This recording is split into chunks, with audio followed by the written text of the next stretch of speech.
Hi, my name is Angela Huffman. I'm with QuiltedJoy.com. I want to show you two rulers that you can use on your sit-down domestic machine like a Bernina or a Viking or a Pfaff or a Brother or a Singer, whatever you have.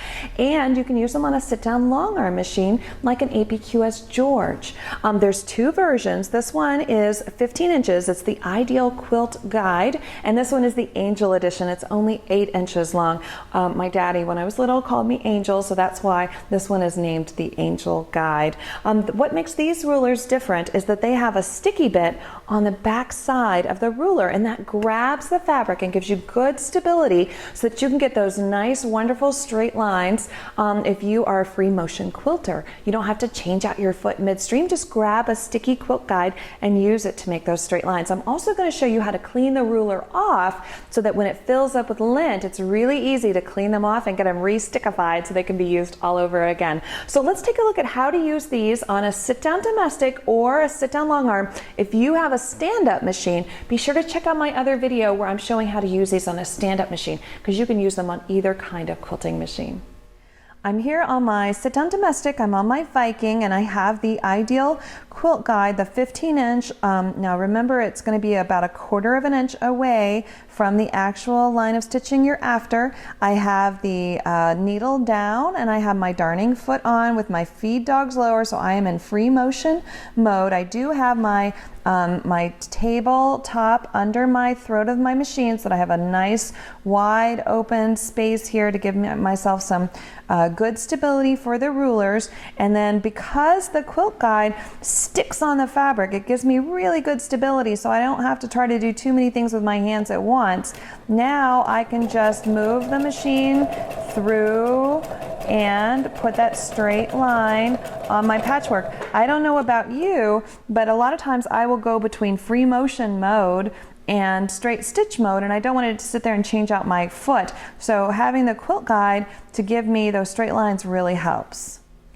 You can also use the Ideal Quilt Guide in piecing. So I'm here on my sit-down domestic. I'm a Viking girl, so I've got my Viking and I've got the Ideal Quilt Guide on 2 pieces of square fabric. So I've got a purple on the bottom and a green on the top, and I have the guide stuck to the fabric so that at the tip of this diagonal, it's right up against the edge of the ruler, and at the bottom tip of the diagonal, it is right against the edge of the ruler. And what I want to do is sew 1/4 of an inch away from the diagonal of my square so that I can make a half square triangle.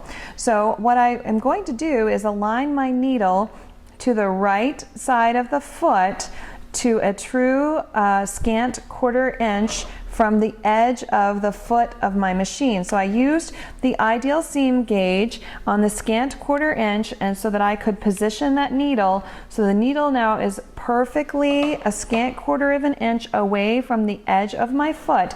I'm going to push my Ideal Quilt Guide up against my foot so that now when I run that line of stitching down this square, I'm going to have a perfect scant 1/4 inch away from the diagonal of my squares. And then I'll just turn it around and do it on the other side, and then cut through the middle of these 2 squares, and I will have my half square triangle all ready for me. So let's just let's see, I'm going to run a little ender through here so that I can take the fabric out so that you can see what we've done.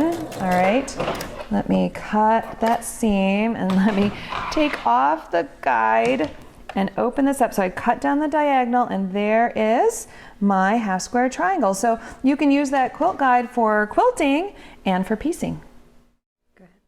I'm working here on the APQS George, a sit-down long arm machine. It's a free motion machine. This is the same principle, the same idea for any other sit-down domestic machine. So your Bernina, your Viking, your Pfaff, your Janome, your Brother, whatever you're working on that is free motion, you can use the Ideal Quilt Guides to give you straight line stitching so you don't have to change your feet back and forth. So here on George, now he's a free motion machine.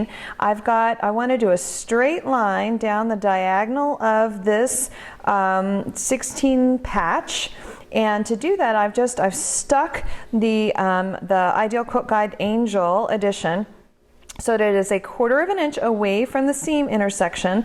And of course my hopping foot, the needle is positioned 1/4 inch away from the edge of that hopping foot.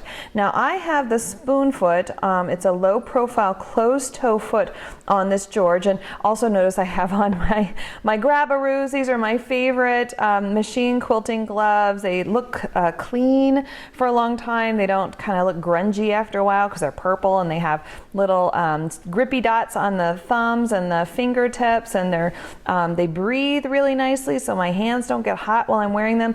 And I also have underneath all of this, I have my my Supreme slider that helps the fabric just move effortlessly over my tabletop. So I'm all set for my free motion quilting, but I want to do this straight line. So I have this stuck here. Now, George, you can put different feet on him. So if you have the foot kit for George, I would encourage you to just swap out his foot and use the closed toe, high profile ruler foot when you're doing ruler work, because it just makes it a little safer that you're not going to accidentally hop over under the ruler. There's other feet, by the way, for George. We've got that closed toe low profile, but here's an open toe low profile. So this one's really great, say around applique. I would not use this for rulers though, because you don't want to take a chance of it getting caught in that opening. And then in his foot kit, he also has the high profile open toed foot that again would be nice for applique, give you a little more visibility. So that all comes in his foot kit, but if you're going to do ruler work with him, I'd really encourage you to use the ruler foot, the high profile closed-toed ruler foot with George. So what you do is you just stick that quilt guide on the fabric, and then all I'm going to do is just move the needle, move the hopping foot down the diagonal of the seam so that I have that true straight line, and that quilt guide, since it's sticking to the fabric, gives me really nice stability so that I can put this straight line exactly where I want it to be. Now I have the angel guide here. You could also use the 15-inch ideal quilt guide if you're doing especially say 12-inch blocks and you want to have the you want to do cross hatching and you want to use the diagonal of that 12-inch block. Well, this 15-inch quilt guide is going to make that diagonal in one piece, whereas the 8-inch one you'd need to reposition it, so you need to peel it off the fabric and reposition it. Instead, with the longer one, you could actually just stick it one time and it would work down the center of that. If you were doing you know, cross hatching on a 12-inch block, it would work down the center of that 12-inch block easily. So these two are nice to use in two different ways. You know, the longer one is great for larger spaces where you want that straight line, and then the Angel Edition is better for, say, you know, borders or things that are shorter spans, shorter straight lines. Do notice that on these there are etched lines that show the 45-degree angle and the 60-degree angle on both sides of the quilt guide.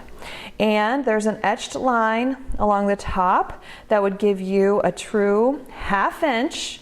So remember, when you nest that hopping foot up against the edge of the ruler, the needle is 1/4 inch away. So if you put this etched line here on the seam, then your hopping foot is going to give you a 1/2 inch seam, a 1/2 inch stitching line from the edge of the ruler. And then there's also a dashed line here in the middle, and that would give you a 1 inch line from the edge of the ruler.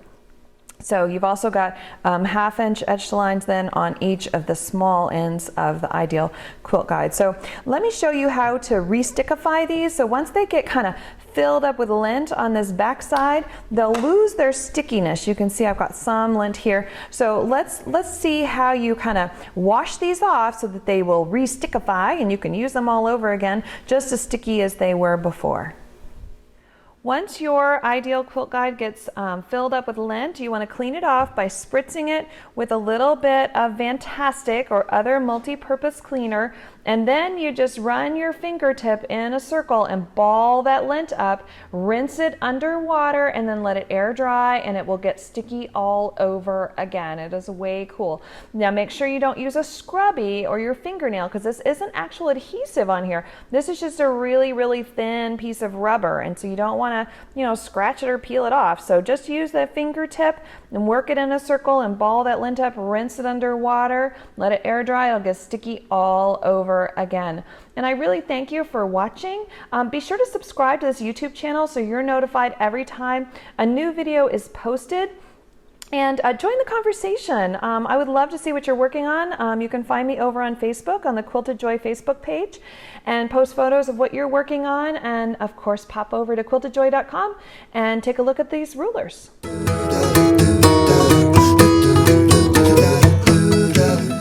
Da da da da